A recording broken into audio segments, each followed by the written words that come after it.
mudaharaad cabasho oo ay sameeyeen dadka ku nool kaamka Cali Xuseen ee magaalada Burco ayaa waxay cabasho ka muujiyeen mashruuca biyo ballaarinta ee laga wado xaafadda Koosaar iyo Cali Xuseen kuwaas oo mashruucani ku tilmaamay in xaafadani aan looga baahnayn oo ay haystaan biyo ku filan hase yeeshee dadweynaha xaafadani ayaa sheegay in xukuumaddu ka gaabisay adeegyadii aasaasiga ahaa waa siday hadalka u dhigeen waana kuwan dadweynaha xaafadda Cali Xuseen oo iyagu ka hadlaya arrimahani aanu ka hadlaynaa waxyaabaha aanu ka cabanayna waxa kamida qashinka goobihii qashinka waad aragtaan haddii la kuroyn wadooyinkayaga waa aragtaan MCH-kayga waa aragtaan inuu xidhan yahay waxa kale aragtaan saldhigayga inuu xidhan yahay xanaanadeeda inuu dunsan tahay sida waxyaas oo dhan oo adeegga bulshada aan u baahanahay laakiin waxa laaliyo wixii aanu haysanay shayga aanu haysanay lagu soo duulo ma ogolin mana yeelayno biyaha waanu haysanaa biyo macaan baanu haysanaa umana baani biyo kale noo keeno marka biyo qaraadh oo naloo soo geliyo uma baahan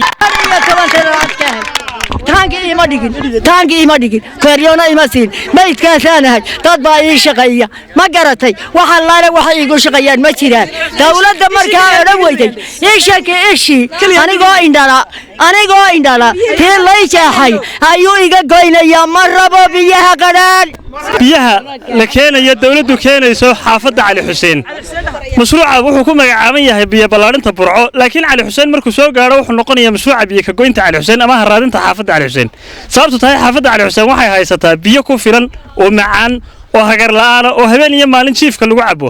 dawladdu waxay wadaa mashruuca inay biyo qaraadh oo meel ka imanaya si loo helo doono midna la garanay keento taa waxaan leenahay ma rabno dawladdu haday hayso xaafadan oo ay daacad ka tahay ha samayso baahiyaha aasaasiga ah dhammaan way maqayin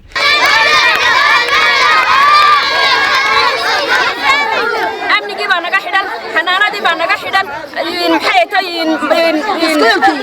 xanaanadii baa naga xidhan kulligayo waxa ku dhig tabaalooyin waaweyn oo ilaahu tabaaro xun naga haye ayaa u taala dawladda waxaanu ka weynaa xabad jaraafa xabad haana oo aanu iskaga shubno qashinka ayaanu ka weynay maantana waxay doonayaan inay ilbaa noo bannaan waxa la yidhi maalinta ili aado tabayl baa bannaanaata maydkii oo noo yaala oo waxaanu ku maydhnaanu weynay ayaa Suudaan ilaahay noo sawaayay annagoo dayacan oo dadkaba weegayn ayaa rabbi waxa raacay inamada la yiraaho Kowsarka ee aanu soo dooranay adeegga ummadda inay wax ka qabtaan oo ay hadii baydankeeda leeyahay wadooyinka iyo biyaha iyo caafimaadka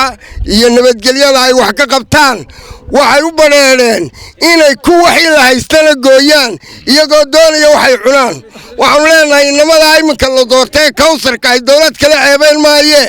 gebigoodu ma waxay cunaan mise waxay ummadda u qabteen waxtar halkii laga sugayay waxyeelo waxaan hayn may keenin waxaanu leenahay ummad weyntood u sheegayna annaku haddaanu nahay xaafadda Cali Xuseen biyo nagu filan baanu haysanaa war baliilay xaafadda Cali Xuseen biyo nagu filan baanu haysanaa adeegga bulshada wixii naga go'an baanu wax uga baahnayn 19 arji baanu geynayna muraad midna nagama hoos qaadin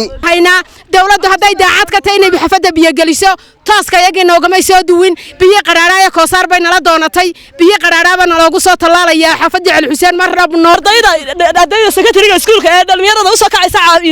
dalka iyo dadka caawin lahayd waxay lugayaan ilaa iyo tog dheer ilaa iyo bay lugayaan Cali Xuseen waa dhibaato aad u weyn maanta ayaguna waxay doonayaan ishii kaliya hayd ee iftiimaysay inay baqtiyaan raalina kama nihin Maxamed Saciid Gaxnug telefishinka caalamiga Star magaalada Burco